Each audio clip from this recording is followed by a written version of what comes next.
I want to share with you a version of a reflection from 10 years ago on one of my favorite television shows of all time, Buffy the Vampire Slayer.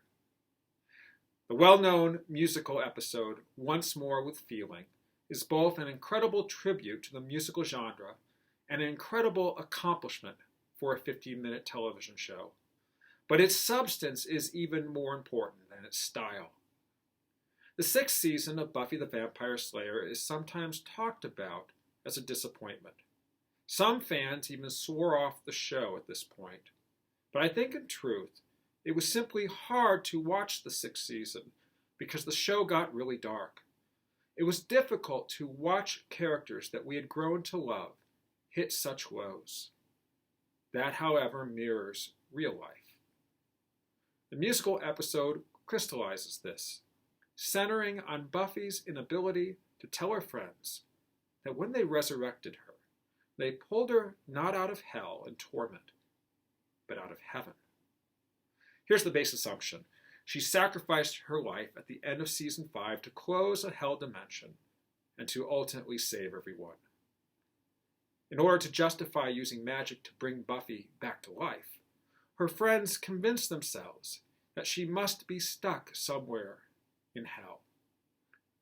Being pulled out of heaven, full of joy, at rest, and in peace, Buffy is now back to the endless fighting of evil.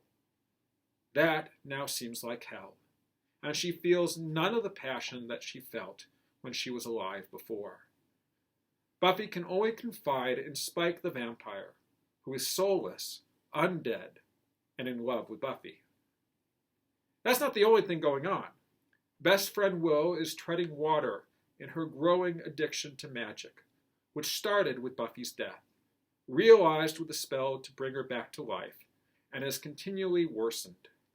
She has committed a terrible act against her lover Tara, a memory-altering spell to forget the fight they had about Willow's magic use. Dawn, Buffy's sister, is shoplifting, moping, and getting herself into deeper trouble, craving the attention lost from the death of her mother and the now sleepwalking Buffy. Buffy's friends Xander and Anya continue towards their wedding date, hiding the fears that they have from each other.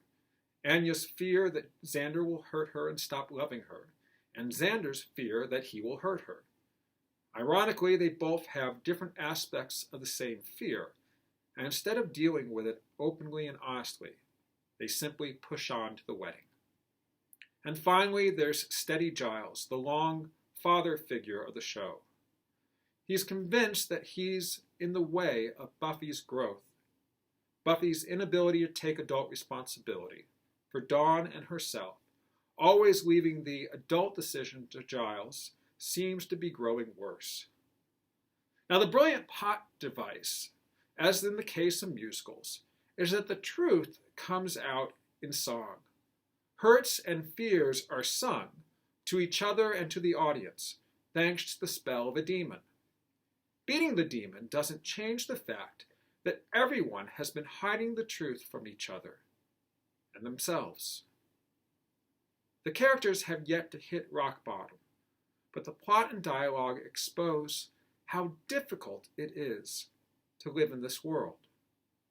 Where do we go from here is the final question, and the answer, as in real life, is at this point unknown.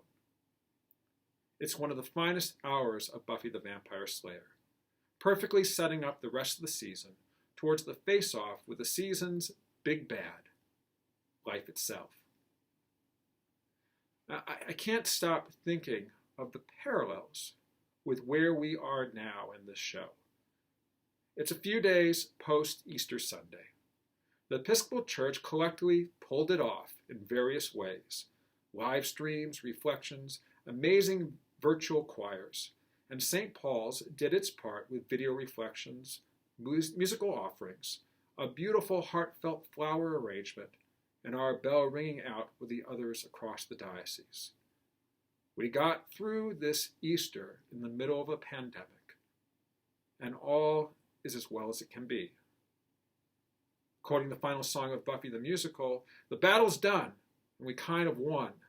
So we sound our victory cheer. Where do we go from here? Yes, Jesus is risen. Yes, life is stronger than death. Yes, the claim that the love of God is stronger than any empire remains where I give my heart to. But the path ahead is still unclear. So tell me, where do we go from here? There are questions and answers to be faced and explored, individually and collectively. There will be the urge to try and restore things as they were. But perhaps we should try for more. What really matters to us? We who are called to love the one God with all our heart and with our soul and with all our mind and with all our strength, and our neighbor as ourselves. What are we really being called to? Where do we go?